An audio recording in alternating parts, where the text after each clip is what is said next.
নমস্কার বন্ধুরা, আপনাদের সামনে চলে এসেছি আমি সেই ইউটিউবার পলাশ। আপনারা আমার চ্যানেলে যদি নতুন হয়ে থাকেন অবশ্যই একটা লাইক এবং সাবস্ক্রাইব করবেন। আপনাদের লাইক এবং সাবস্ক্রাইব আমার ভিডিও তৈরিতে এবং আপলোড করতে প্রচুর সুবিধা হবে। সেই জন্য আমি আপনাদের নমস্কার, আমাদের সেই নতুন প্রতিবেদন শুরু করতে চলে এসেছি।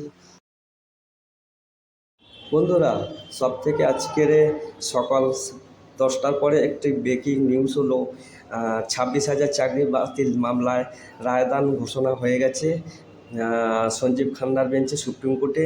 সেই 26,000 চাকরি মামলার রায় হলো 26,000 চাকরি সেই হাইকোর্টের ডিভিশন বেঞ্চকেই টার্গেট করে আজকে সেই রায় ঘোষণা করেছে। 26,000 চাকরি বাবলির 26,000 চাকরি বাতিল মামলার রায় হলো প্যানেলটাই বাতিল করে দিয়েছে। অর্থাৎ শুধু সোমা রায়ের যে চাকরিটা হাইকোর্টে একটু দোনমনা করছে সেটাই বহাল রয়েছে এবং বাকিদের যোগ্য অযোগ্য বাঁচা সম্ভব হয়নি। সুপ্রিম কোর্টে প্রধান বিচারপতি সেই অবজার্ভে বলে দিয়েছে এখানে ফ্রড হয়েছে, জোচ্চুরি হয়েছে, অনেক কিছু হয়েছে, তাই পুরো প্যানেলটাই বাতিল। আর যেসব অন্য চাকরি থেকে যেসব ক্যান্ডিডেট অন্য চাকরি থেকে এসেছেন এবং অন্য চাকরি থেকে এখানে জয়েন করেছেন তাদেরকে সুপ্রিম কোর্ট একটা ভালো অর্ডার দিয়েছে। তারা হলো সেই জায়গায় আবার আবেদন করলে সেই জায়গায় ফিরে যেতে পারবেন। সেখানে তাদের প্রমোশনের ক্ষেত্রে কোনো এলিজিবল হবে এবং তারা অবশ্যই এই চাকরিটা যেহেতু প্যানেল বাতিল হয়েছে এই চাকরিটা তাদেরকে অবশ্যই চলে গেছে। তা আবার সুপ্রিম কোর্ট বলে দিয়েছে যে 3 মাসের মধ্যে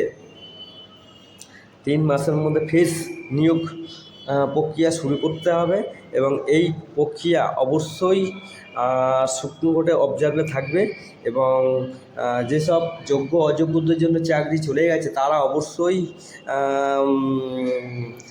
3 মাসের মধ্যে আবার ফেস নিয়োগ করার পরামর্শ দিয়েছে সুপ্রিম কোর্ট মাননীয় প্রধান বিচারপতি সঞ্জীব খান্না।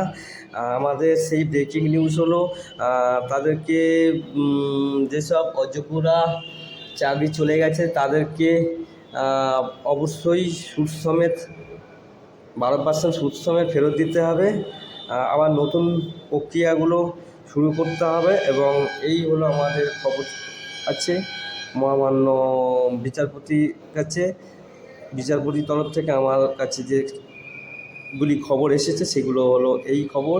হাইকোর্টের রায়ের ওপরই রায় বহাল রইল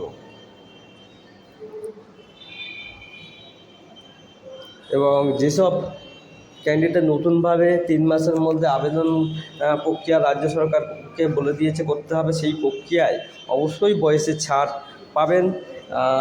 যারা বয়স পেরিয়ে গেছে তাদেরকেও বয়সের ছাড় অবশ্যই দেওয়া হবে, অবশ্যই তারা সুযোগ পাবে এবং যারা এই পরীক্ষা অবশ্যই নতুনভাবে অংশগ্রহণ করতে পারবে। এই জন্য সুপ্রিম কোর্ট এই রায়ের কপিতে অবশ্যই উল্লেখ করে দিয়েছেন। সেই জন্য 26,000 চাকরি বাতিল মামলায় হলো 26,000 চাকরির যে প্যানেলটি হয়েছে সেটা পুরোটাই বাতিল হয়েছে। নমস্কার।